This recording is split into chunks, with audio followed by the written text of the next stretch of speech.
Movie की starting में हमें मायरा नाम की एक लड़की दिखाई जाती है जो अपने पति एडन के साथ एक अच्छी जिंदगी गुजार रही होती है। इनकी एक भांजी होती है जिसका नाम वानिया था और इन दोनों ने वानिया को अडॉप्ट कर लिया था क्योंकि कुछ ही दिन पहले वानिया के पेरेंट्स की मौत हो चुकी थी। मारिया और एडन बेशक उसे बहुत ज्यादा प्यार करते थे मगर वो अभी भी अपनी माँ को बहुत ज्यादा मिस करती थी और हमेशा उदास रहती थी।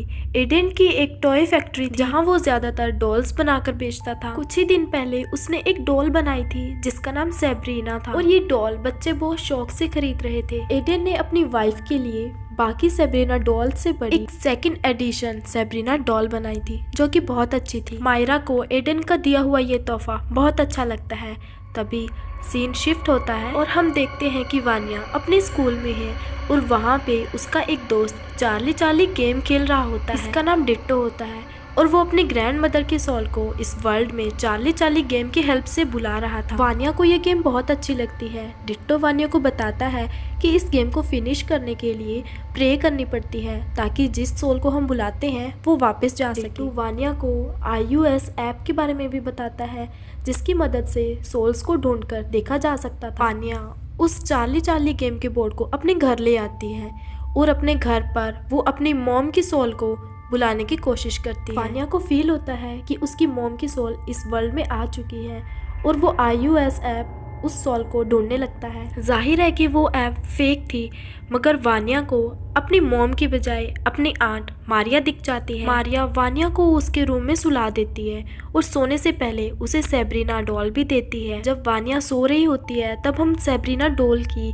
आइज को मूव होता हुआ देखते हैं। इसका मतलब है कि चार्ली गेम से वाकई कोई सोल आई थी और अब वो सेब्रीना डॉल के अंदर है। नेक्स्ट डे हम सेब्रीना डॉल को घर में अपने आप ही जगह बदलते हुए देखते हैं। रात में जब वानिया उस IUS ऐप को यूज करती है तब उसे कोई सोल नजर आती है बट रियल में वो एक डमी थी। फिर तभी उसे कोई में खींच लेता है।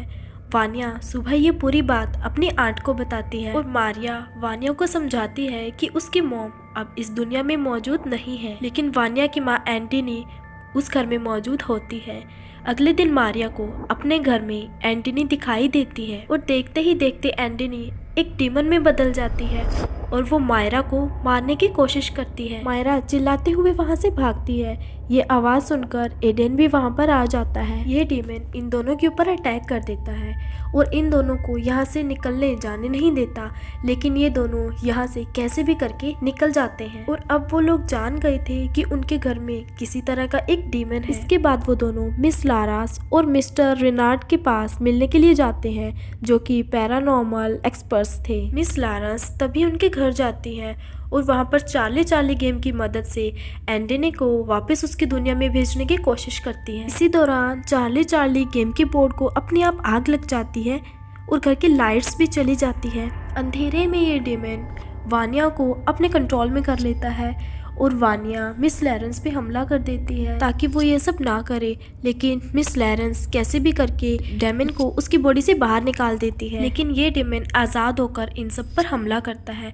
यहाँ इन सब के बीच में बहुत फाइट होती है और मिस लॉरेंस उस डेमन को उस घर के अंदर ही बंद कर देती है। लॉरेंस से एक गलती ये हो जाती है कि वो सेब्रीना डॉल को भी अपने साथ घर से बाहर ले आती है और ये डेमन डॉल के साथ ही उन सब के साथ घर से बाहर आ जाता है। लॉरेंस इस डेमन को पहचान गई थी और वो बताती है कि इस डेमन का नाम भाग्या है। ये डेमन के चाइल्ड है और बहुत ज्यादा पावरफुल है। यहाँ पर हमें वानिया के पेरेंट्स की डेथ के बारे में भी पता चलता है और लॉरेंस बताती है कि वानिया की माँ एंटनी को भी भाग्या ने ही अंडर कंट्रोल कर लिया था और इसी ने वानिया के फादर को भी मारा था। लॉरेंस और रेनार्ड ने किसी तरह मिलकर भाग्या को उसकी दुनिया में वापस भेजा था। वानिया ने चार्ली गेम की मदद से एंटनी को वापस बुलाया था तो इसके साथ साथ भाग्या का डेमन भी हमारी दुनिया में आ जाता है। भाग्या को मारने का सिर्फ एक ही रास्ता है कि लॉरेंस भाग्या को उसके ट्रू फॉर्म में विरासत में मिले उस खंजर से मारे। खंजर को भाग्या को मारने के लिए ही बनाया गया था। ये खंजर फिलहाल रेनार्ड के पास था। रेनार्ड को ये खंजर कई साल पहले एक केव में मिला था जहाँ इस खंजर को खुद डीमन के जरिए छुपाया गया था। अगले दिन भाग्या का डीमन फिर से एक्टिव हो जाता है और मारिया को अंडर कंट्रोल कर लेता है। मायरा सर पर चाकू से कई बार वार करती है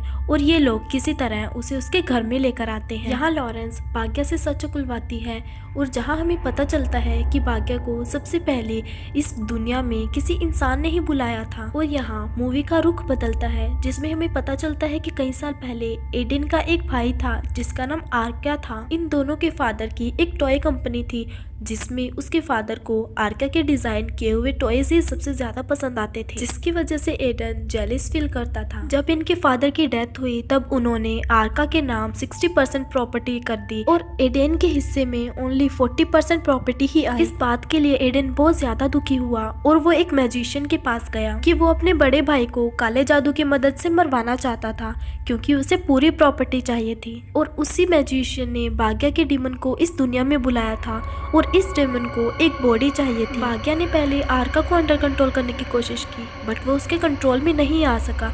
इसके बाद उसने उसकी पत्नी एडेन को अपने कंट्रोल में कर लिया। एंटनी और आर्का ही वानिया के पेरेंट्स थे और जब लारास ने भाग्या से मुकाबला किया तब एंटनी और आर्का मतलब वानिया के माता पिता की डेथ हो गई थी।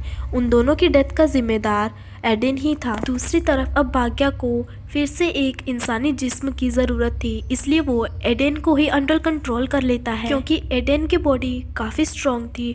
पोजेस्ड एडेन सभी पे हमला कर देता है और रेनार्ड किसी तरह इस डेमन को एडेन की बॉडी से बाहर निकालता है। अब ये डेमन अपने असली रूप में आकर लारास पर हमला कर देता है और इसी दौरान लारास उस विरासत में मिले हुए खंजर से उस भाग्या के डेमन को मार देती है और भाग्या हमेशा के लिए इस दुनिया से चला जाता है।